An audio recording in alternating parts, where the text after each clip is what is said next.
Cette conférence va maintenant être enregistrée. Bonjour tout le monde, mardi 16 octobre 2018, en bourse du jour.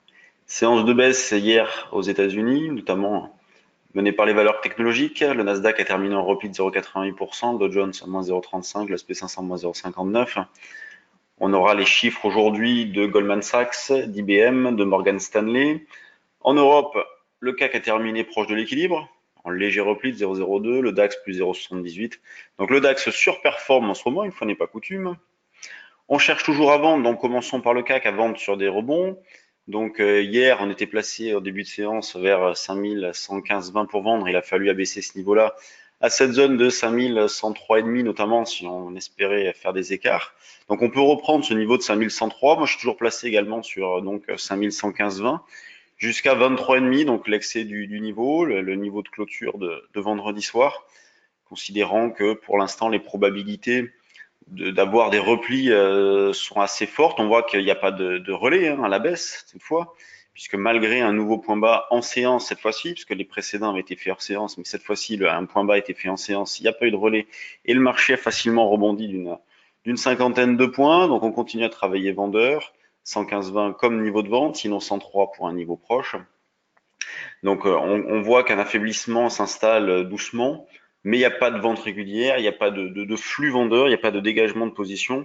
Donc on reste dans une nouvelle phase et il est très probable qu'on évolue un cran en dessous de la précédente. Quand on voit ce qui se passe sur le DAX, donc une surperformance puisque pendant que le CAC est sous la zone des 5120, donc les niveaux de clôture de vendredi, le DAX, lui, est au-dessus, puisque c'était 11 580 sur le DAX, et on est actuellement 11 620. Donc on cherche à vendre sur des rebonds le DAX aussi. Là, pour ce matin, on peut se placer à 11 680, donc la zone qui a été testée précédemment. Et si on prend un petit peu de recul, on la voit, cette zone de 11 680. Donc on peut vendre un petit peu dynamiquement sur 11 640. Sinon, c'est 11 680 le niveau de vente. C'est ce que nous avons proposé sur le trade du jour. L'eurodoll ne fait toujours pas grand-chose. Donc hier, il s'est repris un petit peu, ce qui a été l'occasion de vendre, puisque nous, on proposait des ventes dans la zone d'un 15,90 à 15,95. Donc on a pu vendre un petit peu, on a déjà de quoi réaliser un petit repli de 20-25 pips. On peut également viser la zone des 1,15, 40, 50, c'est l'idée principale. En cas de retour dans cette zone des 1,16, 1,16,10, on peut une nouvelle fois vendre, donc on adopte un biais baissier sur l'eurodoll depuis pas mal de temps déjà, et donc tant qu'on est sous un 18,50, on continue de travailler vendeur.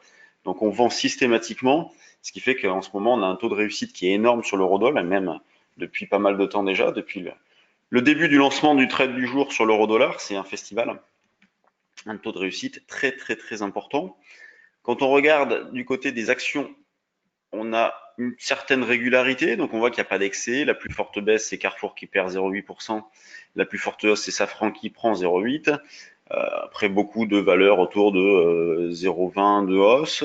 Donc, grande régularité sur les valeurs du CAC. Donc, on voit qu'il n'y a pas de problème majeur. Les grosses pondérations hier étaient bien orientées, notamment Sanofi et Total, qui ont dopé l'indice, qui ont surperformé. Le luxe à l'ouverture était un petit peu plombé. Alors qu'est-ce qui se passe maintenant sur LVMH et Kering? Voyons voir, 0,17 de hausse. Donc on a une stabilisation sur LVMH, qui est d'ailleurs sur un niveau de rebond possible. On voit que le gap du 9 avril a été comblé. Pour l'instant, la valeur prend appui dans cette zone-là. Quand on regarde Kering, c'est pareil, on stabilise depuis plusieurs jours, donc il en faut un petit peu plus pour envisager un rebond, mais pour l'instant, on va dire que ces valeurs-là stoppent l'hémorragie. Quand on regarde du côté des mid et small, c'est toujours le même constat que l'on fait. Il n'y a vraiment pas beaucoup de valeurs. Là, il est 9h15, il y a 8 valeurs dans le screener volume. Donc sur le 1 quart, on va lancer le 1/8 plutôt pour avoir davantage de matière. On voit qu'il y a Cibergen qui bouge, il y a Oplata, donc Oplata 9% de hausse, Corian, qui est graphiquement pas mal d'ailleurs. On voit qu'il y a une accumulation autour de la moyenne mobile, avec une moyenne mobile orientée à la hausse. Et graphiquement, c'est pas vilain. À la baisse, on a Cibergen, Viative. Donc, pas d'intérêt sur les mid et small. C'est toujours pareil. L'intérêt vraiment ciblé sur les valeurs du CAC. Je le rappelle, on aura l'échéance vendredi, donc échéance des contrats octobre vendredi à 16h. Donc, à partir de la fin de la semaine, on travaille le contrat échéance novembre. Sur ce, je vous laisse. Donc nous, on attaque la deuxième journée de formation sur le futur. Donc la journée avec notre méthode d'intervention. Puis demain, ce sera la journée de training. Et jeudi, porte ouverte dans nos bureaux bordelais. Si vous avez de l'intérêt, venez nous rencontrer. Bonne séance à tous, à demain.